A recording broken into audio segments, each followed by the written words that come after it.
আমার আগের বাউল নিয়া এপিসোডের পরে ফরাদ ভাই একটা ভিডিও করেছিলেন। ফরাদ ভাই ওইখানে স্বীকার করেছেন যে পালাগানে যেইভাবে আল্লাহ খোদা নিয়া ফাজলামি করা হয়েছে, আবুল হোসেন সরকার করেছে, সেটা অগ্রহণযোগ্য। আমি ফরাদ ভাইয়ের সাথে এই ডায়ালগের রাস্তাটা খোলা রাখতে চাই, যদিও অনেকে বলছে যে এটা আপনার করা উচিত না, কিন্তু এটা আমি করতে চাই এই কারণেই যে এইখান থেকে একটা সমাধানের রাস্তা আসতে পারে। বামেরা কিন্তু এই রাস্তা খুলতে চায় না, তারা ডায়ালগ চায় না, তারা মনে করে তারাই সমাজের কর্তা, তাদের কথাই শুনতে হবে সবাইকে, কারণ তারা সবার থেকে বেশি বুঝে। যাই হোক, আমরা ফরাদ ভাইয়ের যুক্তিগুলো আগে শুনি, তারপরে ওইটা নিয়ে আমরা একে একে আলাপটা করব আর কি। প্রথমত ধরুন আবুল সরকার এটা একটা পালা, এবং পালার মধ্যে এই ধরনের আমাদের ব্যবহার দীর্ঘকাল ধরে ছিল। এখন যদি কোনো আমাদের দেশের যে পরিবর্তনটা ঘটেছে, যে বিশেষত আপনার বাঙালি জাতিবাদী ফ্যাসিস্ট শক্তির পতনের পরে সভাপতি আমি দীর্ঘদিন ধরে বলে আসছি, এর বিপরীতে ধর্মবাদী ফ্যাসিস্ট শক্তি উত্থান ঘটবে। এটা তো খুব স্বাভাবিক ব্যাপার। এখন ধর্মবাদী ফ্যাসিস্ট শক্তি যখন উত্থান ঘটেছে, ফলে সভাপতি তারা যে কোনো ছোট আপনি মূলত কী কাজ করবে, তারা প্রথমে তারা ইসলামকে হিও প্রমাণ করবে। প্রথম কাজটা তারা যেটা করবে, কারণ তারা ইসলামকে এমনভাবে প্রমাণ করবে যে তারা আগের সরকারের বৈধতা তারা প্রমাণ করবে যে এরা আসলে একটা উগ্র, এরা আসলে একটা মৌলবাদী শক্তি, ইসলাম মানে একটা মৌলবাদ। ফলে এই পরিস্থিতিটা তারা কিন্তু তৈরি করবে, তৈরি করার মধ্য দিয়ে তারা বাংলাদেশকে আঞ্চলিকভাবে এবং আন্তরিকভাবে একটা অত্যন্ত বিপদের দিকে আমাদের ঠেলে দেবে। আমি ইতিমধ্যে পিনাকি নিশ্চয় খেয়াল করেছে যে আমাদের বর্তমান সরকার কিন্তু যে আমাদের যে প্রত্যাশা, সেই প্রত্যাশা পূরণ করতে পারেননি। অনেকগুলো আপনার ইস্যু রয়েছে। শুনেছেন তো, ফরাদ ভাই বলতেছেন হাসিনা পতনের পরে ধর্মবাদীদের উত্থান ঘটছে এবং এটা স্বাভাবিক। তারা যে কোনো সুতায় দুইটা কাজ করবে। প্রথমে তারা ইসলামকে হেয় প্রমাণ করবে, এমন ভাবে হেয় করবে যেন আগের সরকার যা যা বলতো ইসলাম সম্পর্কে সেটাই সত্য বলে মনে হবে, আর আঞ্চলিকভাবে এবং আন্তর্জাতিকভাবে আমাদেরকে বিপদের মুখে ঠেলে দেবে। এরপরের কথাটা শুনেন। তিনি ঠিক পুরো কথাটা এক্স্যাক্টলি যে ভাষা তিনি ব্যবহার করেন সেই ভাষাটাই তিনি বলেছেন, এবং তিনি নিঃসন্দেহে তিনি বুঝতে পেরেছেন এটা সঠিক হয়নি, এই ভাষা ব্যবহারটার মধ্যে ভুল ছিল। কিন্তু পালাগানে আমাদের বাংলাদেশে এর আগে কিন্তু এরকম ভাষা ব্যবহার করতেন। পালা কিন্তু এটা কিন্তু তিনি অভিনয় করছেন, মানে পিনাকির প্রথম তার ভুল যে তিনি অভিনয় আর একজন ব্যক্তির বক্তব্য এই দুইয়ের মধ্যে তিনি পার্থক্য করতে পারলেন না। এটা খুব দুর্ভাগ্যজনক। কিন্তু তারপরে আমি মনে করি এটা সত্ত্বেও এই ধরনের ভাষা ব্যবহার করাটা ঠিক হয়নি, এবং এটা যদি সত্যিকার অর্থে আমাদের দেশের জনগণ আঘাত পেয়ে থাকে, তারা নিঃসন্দেহে আবুল সরকার এসে বলবে, আমি তার সঙ্গে দাঁড়িয়ে বলবো যে এটা অত্যন্ত অন্যায় কাজ হয়েছে, এরকম ভাষা ব্যবহার করা ঠিক নয়। শুনলেন তো, ফরাদ ভাই নিজেই বলছেন আবুল হোসেন যে ভাষা ব্যবহার করেছে সেই ভাষা ব্যবহার করা উচিত হয় না। এরপরে আসেন, ফরাদ ভাই বলছেন যে কিভাবে তাকে গ্রেপ্তার করা হয়েছে। কিন্তু আমি তখন সেই মুহূর্তে যখন তাকে আপনার গোয়েন্দারা ধরে নিয়ে যায়, তখন তাদেরকে বলা হয়েছিল আপনারা তাকে রক্ষা করা, নাগরিককে রক্ষা করা, সেখানেই তাকে পিটিয়ে মেরে ফেলা হবে। পিনাকি একটু খেয়াল করেন, বাংলাদেশে যে কোনো নাগরিকদের আপনি তার এই ভুলের জন্য, আল্লাহ ক্ষমা করে ভুলের জন্য, তার জন্যে একটা শক্তি, একটা চরম উগ্রবাদী শক্তি যার সঙ্গে ইসলামী কোনো সম্পর্ক নেই, এরা তাকে পিটিয়ে মারতে গিয়েছে। ফলে গোয়েন্দারা তাকে সেখান থেকে যখন রক্ষা করে নিয়ে যাচ্ছিল, তখন আমাকে আবুল সরকার আমাকে ফোন করে অল্প সময়ের জন্য কথা বলতে পেরেছেন। আমি গোয়েন্দাদের বলেছি আপনারা ঠিক কাজ করেছেন, আপনি তাকে ধরে নিয়ে যাচ্ছেন এবং তাকে রক্ষা করবেন, এবং ইতিমধ্যে আমরা আবুল সরকারের সঙ্গে কথা বলব। শুনছেন, উনি বলতেছেন যে তাকে পিটায় মারতে গেছিল একদল লোক, তাদের হাত থেকে উদ্ধার করছে গোয়েন্দারা। আর ফরাদ ভাই মনে করতেছেন যে গোয়েন্দারা তাকে গ্রেপ্তার করে ভালো কাজ করছে, তাই না? তাতে তার জীবনটা রক্ষা পেয়েছে। তো ফরাদ ভাই বলতেছে যে পুলিশ চাপে পড়ে মামলা দিচ্ছে। শুনেন, কিন্তু কথাটা খেয়াল করেন আপনি, তারা নিয়ে এসে ওই সে শক্তির চাপে পড়ে তারা তার বিরুদ্ধে মামলা দিয়েছে।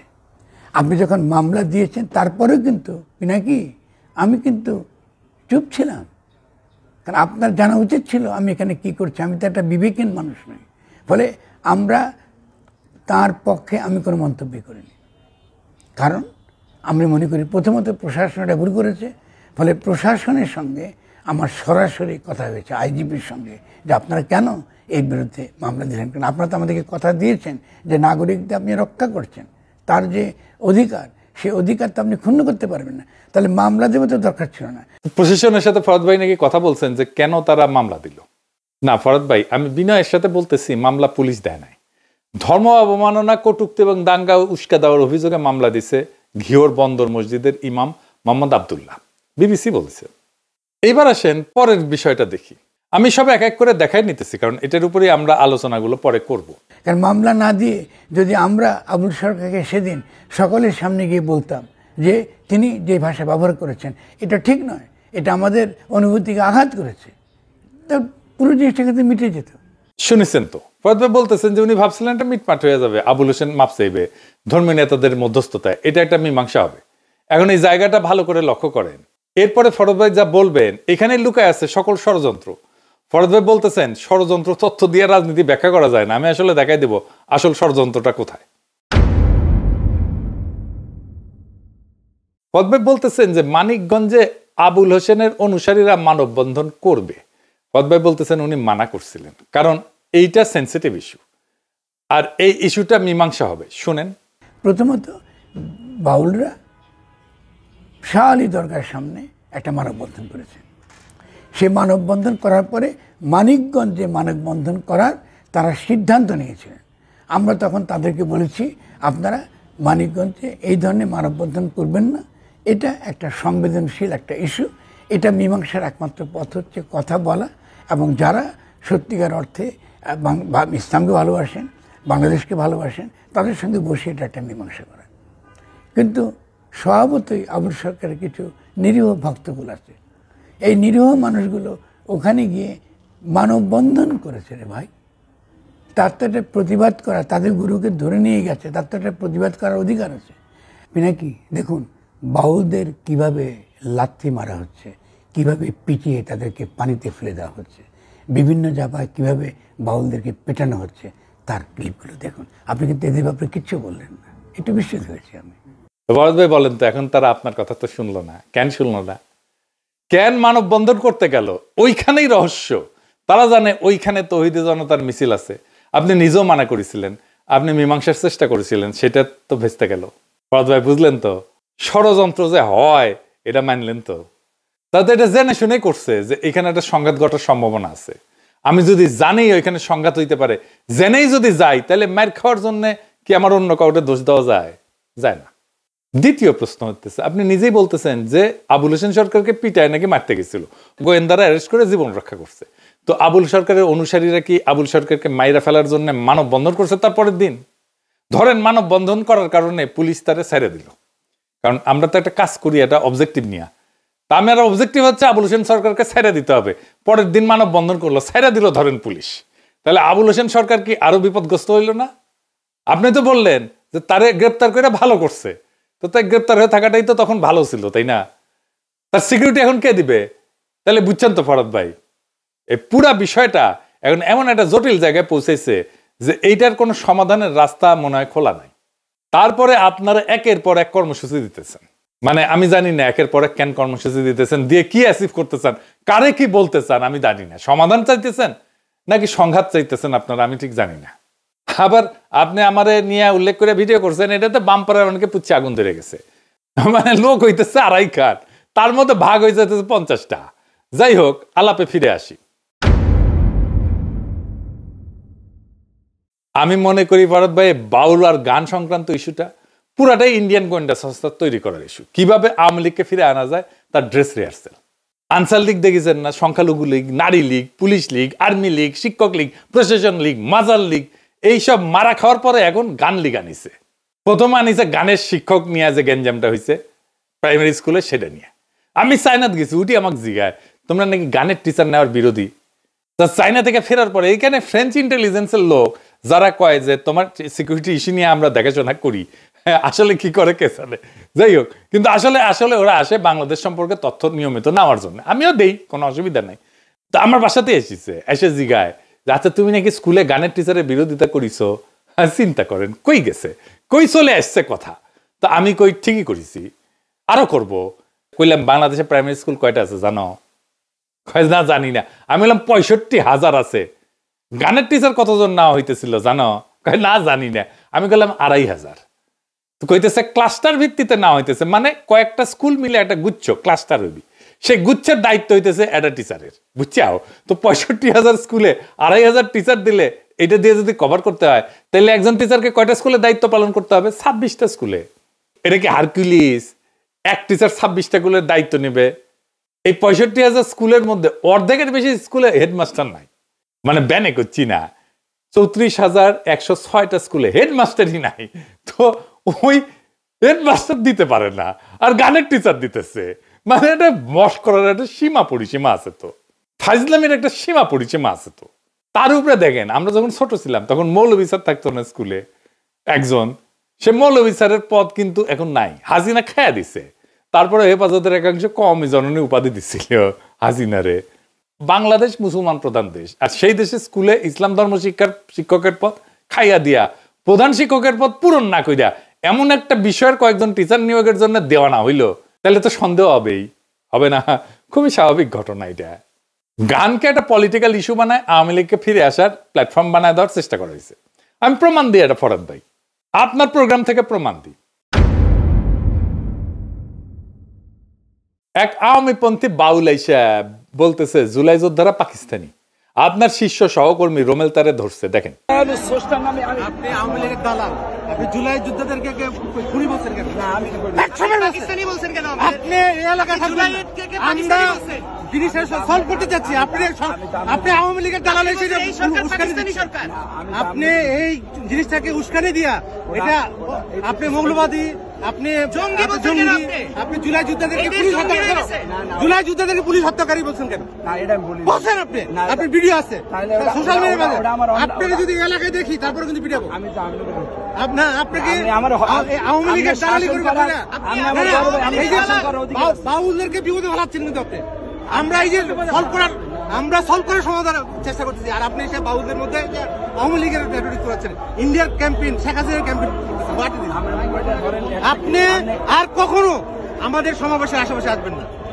আপনি যদি আসেন তাহলে মার খাবেন। কিন্তু আপনি কত বড় সাহস আপনার জুলাই যুদ্ধকে জঙ্গি বললেন?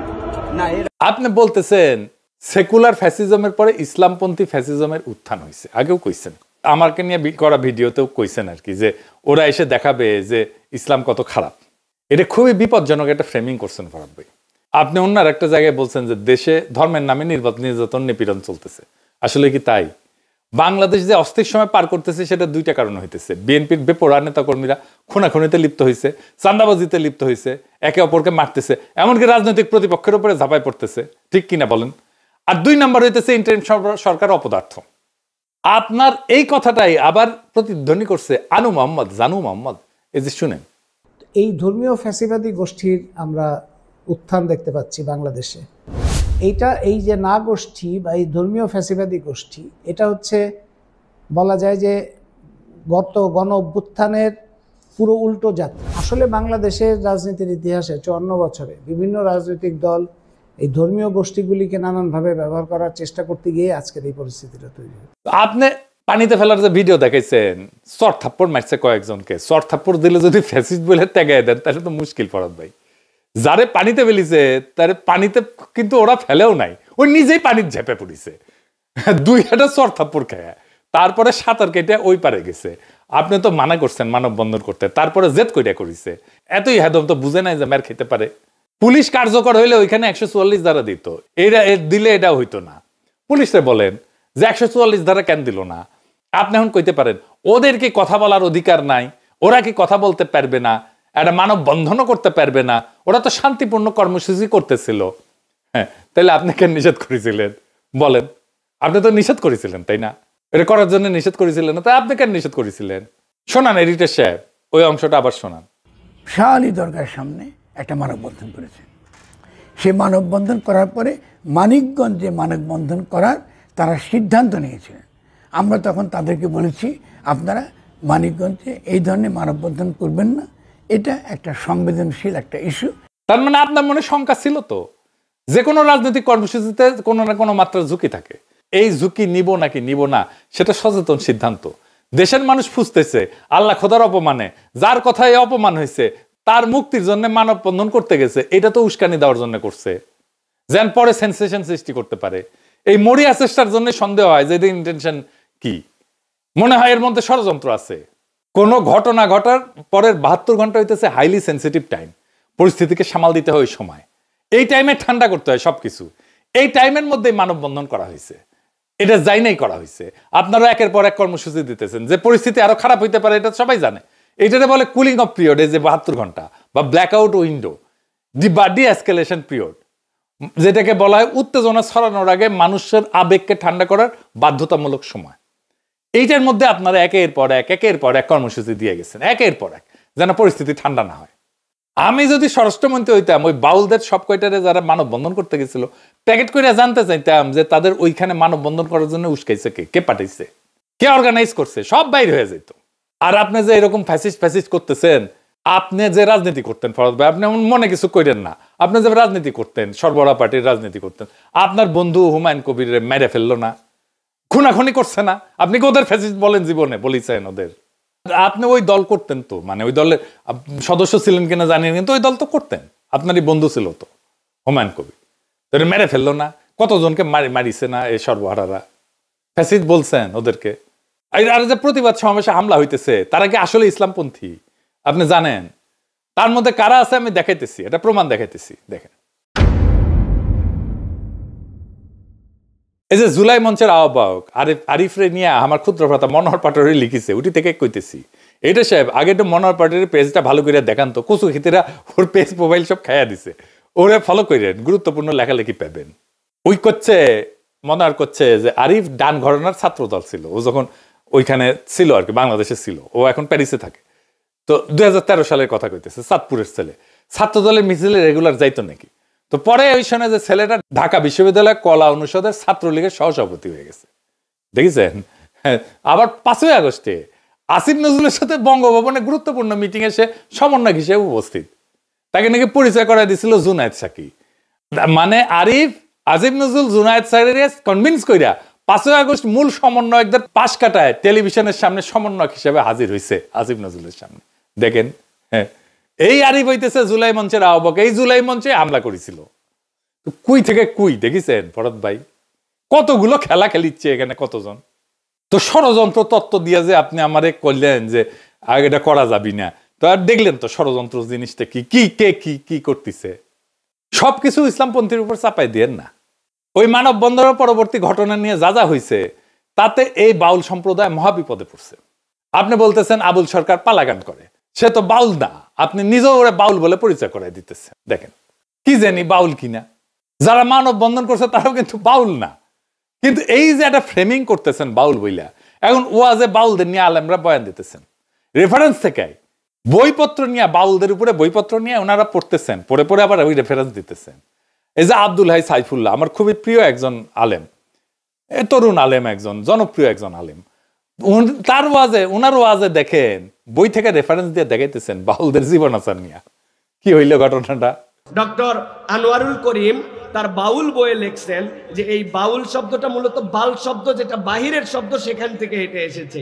আহমদ শরীফ বলতেছেন তার বই বাউল তত্ত্ব, এই বাউল তত্ত্বে বলতেছেন তারা মূলত কামাচার অথবা এই যে মিথুনাত্মক যোগ সাধনা, এই পদ্ধতিটার নামই হচ্ছে বাউল পদ্ধতি। আপনি শুনলে অবাক হবেন যে একজন পুরুষ আর একজন নারী, এদের এই যোগ সাধনাতে লাগবেই, সেটা বিবাহিত হোক বা অবিবাহিত হোক। যারা ধর্মই মানে না, প্রচলিত যেগুলি আছে, তাহলে আবার বিবাহ কি, তার মানে একজন নারীর সাথে তার লাগবে। এই যে ওয়াজের মধ্যে বাউল ইস্যুটা ঢুকে গেছে, এখন এইটা দেখেন সারা দেশে কেমনে ছড়ায়, একদম ভাইরাল হয়ে যাবে পুরা ইস্যুটা।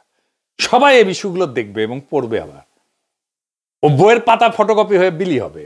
এটা দুঃখজনক হলো সত্য যে আপনাদের এই অ্যাক্টিভিজম আপনাদের বা বাউলদের কোনো উপকারে আসে নাই, বিপদ বাড়াইছে। বাংলাদেশে সব মানুষ খেপে গেছে, আপনার উপরে প্রচন্ড খেপছে মানুষজন, ভয়ানক খেপছে। আপনি বরং এইটা খুঁজে দেখেন আপনার উপরে এত খেপলো কেন। আমার সাজেশন, এই বাউল নিয়ে আপনাদের অ্যাক্টিভিজম বন্ধ করেন, এখনই বন্ধ করেন। পরিস্থিতি নাগালের বাইরে চলে যেতে পারে। কিন্তু আপনি নিজেই বলছেন বাউলদের উপরে হামলার মধ্যে দিয়ে বাংলাদেশে গৃহযুদ্ধ বাঁধানোর পায়তারা হইতেছে, আপনি বলেছেন। তথাকথিত ধর্মবাদী ফ্যাসিস্ট শক্তি আমাদেরকে অস্থির করতে চাইছে এবং আগামী নির্বাচনের সুযোগে বাংলাদেশে একটা গৃহযুদ্ধ লাগাবার পায়তারা করছে, এদের তো আমরা বুঝতে পারছি। তো এইটা লিঙ্ক হতে যে আবার পাইলাম যে নির্বাচনের কথা বলতেছে, তারা নাকি আবার গৃহযুদ্ধের কথা বলতেছে। যে যারা নির্বাচনের কথা বলে তারা গৃহযুদ্ধের কথা বলে, তাহলে বাংলাদেশে আগামী দিনে অস্থিতিশীলতা এবং গৃহযুদ্ধ বাঁধাবার পরিকল্পনার জন্য তারা এটা করে। দেশ কি এখন গৃহযুদ্ধের দিকে এগোচ্ছে? এখন তো আছে সামনে ফেব্রুয়ারিতে নির্বাচনের কথা বলা ডেফিনেটলি হচ্ছে। সবগুলো দল, আপনি তো এক্সক্লুড করেছেন জনগণ, গৃহযুদ্ধ আমাদের কি হবে? তারা তো জনগণের কাছেই ভোট চাইতে যাচ্ছে। না না, ভোট তো জনগণ আপনাকে যেতে বলেন। আপনার যেহেতু ক্ষমতা আছে, আপনি সে ক্ষমতাটা ব্যবহার করছেন, সেনাবাহিনী অস্ত্র দিয়ে আপনি বলতেছেন জনগণকে যে নির্বাচনে যেতে হবে। জনগণকে তো জিজ্ঞাসা করেন না যে আপনি নির্বাচন করবেন কি করবেন না। যদি আপনি গণভোটই করতে চাইতেন তাহলে বলতেই চাইতেন যে আপনাকে নির্বাচন চান না নতুন গঠনতন্ত্র চান। আপনি তা তো করছেন না, আপনি সমস্ত কিছু করছেন জনগণের বিরুদ্ধে। তো তারপরে আপনি কি গৃহযুদ্ধ আপনাদের কি হবে? ঠিক আছে, আমি তো আওলাই গেলাম পরাত ভাই। যাই হোক, আপনি বলছেন যে আব্বাসী হুজুর আপনারে হত্যার হুমকি দিছে। এই এনাতুল্লাহ আব্বাসী আমাকে হত্যা করবেন, আমার দাড়ি চেটে ফেলবেন, আমাকে পিটিয়ে দেশ থেকে তাড়িয়ে ফেলবেন। আল্লাহর শানে এত বড় বেয়াদবি! তাকে তো প্রকাশ্যে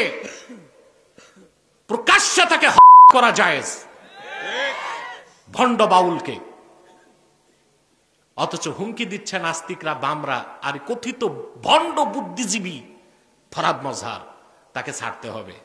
ভণ্ড বুদ্ধিজীবী ফরহাদ মজহার, তৌহিদি জনতা তোমাকেও রাজপথে পেলে কোদাল দিয়া দাড়িগুলো চাইছা জুতা পেটা করে বাংলাদেশ থেকে বের করে দিবে তোমাকে।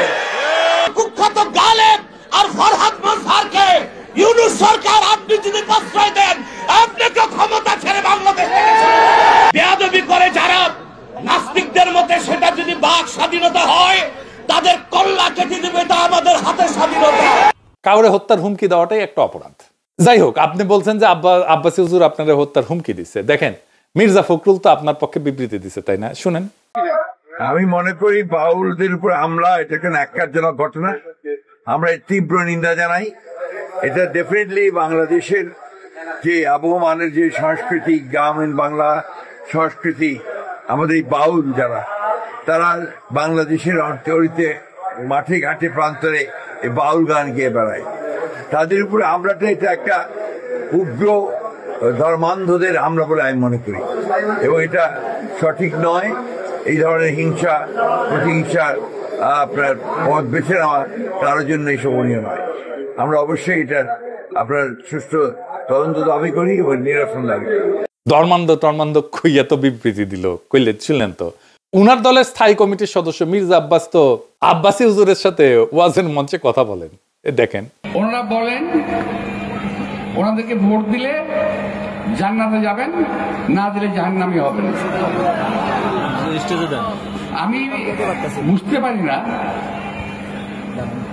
যদি ওনাকে ভোট দিলে জাহান্নামের ফাসলা হয়ে যায়, তাহলে আমাদের নামাজ, রোজা, কোরবানি কিংবা অন্যান্য ধর্মীয় কাজ করার প্রয়োজনটা কি? মিলে গেছে। আব্বাস আর আব্বাসী হুজুর নামে নামে মিল আছে, দেখেছেন তো। বিএনপি রে বলেন যে এই যে আমার বলে লাভ আছে, ওই আব্বাসী হুজুরের সাথে আমার কোনো যোগাযোগ নাই। অনেক আলেমের সাথে যোগাযোগ আছে, কথাবার্তা হয়, কিন্তু ওনার সাথে যে কারণে হোক আমার এতদিন পর্যন্ত কোনো কথা হয়নি, কোনো যোগাযোগ হয়নি।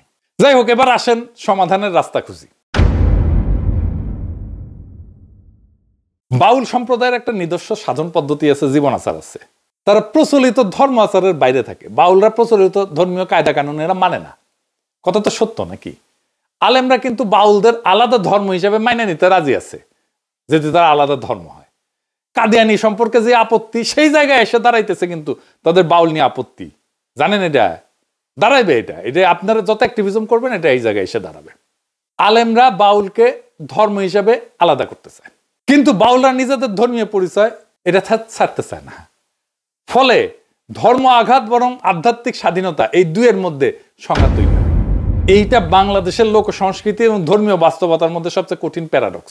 আপনাকে একজন সোশ্যাল সায়েন্টিস্ট হিসেবে, অ্যাক্টিভিস্ট হিসেবে, রাজনীতিবিদ হিসেবে, দার্শনিক হিসেবে এইটার সলিউশন খুঁজে বের করতে হবে। বাউলরা নিজেরা নিজেদেরকে ধর্ম বলে মনে করে না, কিন্তু ধর্মীয় পরিচয় বজায় রেখে ভিন্ন আধ্যাত্মিকতা চর্চা করে। এইটা ইসলামিক চিন্তার কাছে সন্দেহজনক মনে হয়। এই সমস্যার বাস্তবসম্মত সমাধান কি? দেখেন, ব্যক্তির অপরাধ বরং ঐতিহ্যের দায়, এটা স্পষ্ট রাজনৈতিক লাইন আলাদা করতে হবে। এখানে ন্যারেটিভ লাইনটা কি হবে? যে আল্লাহকে গাল দেয় সে বাউল না, সে অপরাধী। অপরাধীর বিচার হবে, কিন্তু তার নামে আমরা বাংলার একটা ঐতিহ্যকে ফাঁসিতে ঝুলাবো না। এই তো, এটা পরিষ্কার করে বলতে হবে যে এই ব্যক্তির এই কথাগুলো আমরা ধর্মের অপমান বলে মনে করি। আপনি এটা তার পাশে বলতে পারেন এই কথার দায় পুরো বাউল সমাজের না, কিন্তু আপনি উল্টা করতেছেন। তো আপনি বলতেছেন যে না, সে ধর্ম অপমান করনি, না আপনি বলতেছেন না এটা অভিনয় করছে, পালা গানে এইসব থাকে। তো আপনি তো বাংলাদেশের সাধারণ মুসলমান জনতার কাছে মেসেজ দিতে হবে যে বাংলাদেশের সাধারণ মুসলমানের ইমানকে হালকাভাবে নেননি। আবার একই সাথে কালচারাল ক্লিনজিংও করা হইতেছে না, এইটা প্রথম কুলিং, আপনারা এটা করেন নাই। 2 নাম্বার হইতেছে তওবা এবং তাফসির প্রক্রিয়া। গালমন্দকে আইসোলেটেড কেস বানানো, এখানে কনসেপ্টটা খুব গুরুত্বপূর্ণ। যেমন ধরেন কেউ অপমানজনক কথা বলল, সঙ্গে সঙ্গে 3 থেকে 7 দিনের মধ্যে একটা ফর্মাল প্রক্রিয়া চালু করতে হবে। এইটা যে ব্যক্তি কি স্বীকার করছে যে বাড়াবাড়ি হয়েছে, কি কনটেক্সটে বলছে, সে কি প্রত্যাহার এবং ক্ষমা চাইতে প্রস্তুত? যদি ব্যক্তি বলে যে আমি ভুল করছি, কথা প্রত্যাহার করতেছি, আমি তওবা করতে চাই, আল্লাহ খোদার কোনো অবমাননা আমার উদ্দেশ্য ছিল না, তাইলে প্রবলেমটা সলভ হয়ে গেল। কিন্তু যদি সে একগুয়া থাকে যে আমি ইচ্ছা করে বলছি, আরো বলবো, তখন তো তাকে ফ্রি আর্টিস্ট বলা যায় না, তাকে আইনগত অপরাধী হিসেবে ট্রিট করতে হবে। তো এবং এই মডেলের রাজনৈতিক ভাষা হইতে পারে যে তওবার দরজা খোলা, কিন্তু তামাশার সুযোগ নাই। এটাই তো ইসলামেরও কথা। যখন কেউ আল্লাহ খোদা নিয়ে বাজে কথা বলে, মানুষ খেপবে, এটা খুবই স্বাভাবিক, এটাই বাস্তব। এটাকে শুধু আবেগহীন ভাষায় শান্ত করা যাবে না। সেইখানে ফরহাদ ভাই আপনার যেটা করার দরকার ছিল, প্রথমে আপনার ব্যবহার করা উচিত ছিল একটা ইমানি ভাষা। আপনাকে বলতে হইতো আমরা পরিষ্কার ভাষায় বলতেছি আল্লাহ রসুলের অপমান আমাদের কাছে বরদাস্তযোগ্য না, যারাই করছে ভুল করছে, আমরা তার বিরুদ্ধে স্পষ্ট অবস্থান নিতেছি। এই কথাটা বলাটা জরুরি। এইটি আপনার রাজনৈতিক পুঁজি না, এটা মুসলিম জনগণের প্রতি ন্যূনতম সম্মান। এই প্রত্যাশা তো আপনার কাছে সবাই করতেই পারে। দ্বিতীয়ত, আপনি একটা আইনগত ভাষা ব্যবহার করতে পারতেন, সাথে সাথে আপনি মেসেজ দিতে পারতেন ধর্মকে যদি সত্যিই সম্মান করেন তাহলে আইনকে সুযোগ দেন তার পথে যাইতে। এই দ্বৈত লাইনটাই কাজের লাইন হইতো। তাহলে পলিটিক্যাল ক্লেম আপনার কি হবে, যে আপনাকে স্বীকার করতে হবে যে কিছু ব্যক্তি আল্লাহ খোদা বিষয়ে অপমানজনক কথা বলছে, এটা ভুল, এটা নিন্দাযোগ্য, এটা আপনি বলছেন। কিন্তু আপনি আমার সাথে ভিডিওতে যেটা বলছেন সেটা কিন্তু স্টেজে যায় বলতেছেন না। 2 নাম্বার হইতেছে যে আপনাকে আলাদা করতে হবে যে ব্যক্তি ভুল করছে, কোনো ঐতিহ্য ভুল করে নাই। আর প্রস্তাব দিতে হবে যে আপনি ব্যাখ্যা করবেন, দরকার হলে তওবা করবে, আইনগত বিচার হবে, সামাজিক একটা চার্টার থাকবে, একই সাথে এটা চালু হবে। আর আপনাকে ভবিষ্যতের গ্যারান্টি দিতে হবে যে ধর্ম নিয়ে গালি দিলে তুমি আর স্রষ্টাকে খোঁজা সাধক না, তুমি আইন ভাঙা অপরাধী। আল্লাহকে গালি দেওয়া সে বাউল না, হইতেই পারে না, এটা বেয়াদবি। এই বেয়াদবির বিচার হবে। কিন্তু এই অজুহাতে আমরা একটা সংঘাতের রাস্তা খুলে দেব না। অপরাধীকে শাস্তি দেবে আদালত, ঐতিহ্যকে না। আপনাকে খুবই স্পষ্ট করে বলতে হবে যে আল্লাহ রসুলের অপমান আমি মানি না, মানার প্রশ্নই ওঠে না। কিন্তু ইসলাম যেন কখনো এই গণহিংসার পুঁজি না হয়, এটাও ইমানের অংশ বলে আমি মনে করি। এটা আপনাকে বলতে হইতো। এইটুকু বললে সব সমস্যার সমাধান হয়ে যেত সহজে। আশা করি ফরহাদ ভাই আমি আমার প্রস্তাবটা বুঝাইতে পারছি। আমি মাজার নিয়ে আর একটা এপিসোড করব, কারণ এই মাজার নিয়ে যে প্রবলেমগুলো তৈরি হইতেছে সেটার একটা সলিউশনের রাস্তা খুঁজে বের করা দরকার। এই গুরুত্বপূর্ণ ইস্যুগুলা সামাজিক বিতর্ক দিয়ে ফয়সালা করতে হবে, আর কোনো রাস্তা নাই। আশা করি এই ডায়ালগে আপনি অংশ নেবেন এবং সংকট থেকে উত্তরণের রাস্তা খুঁজবেন। একই সাথে আপনার প্রতি আমার প্রত্যাশা থাকলো, আপনার প্রতি জাতিরও প্রত্যাশা আছে। ইনকিলাব জিন্দাবাদ।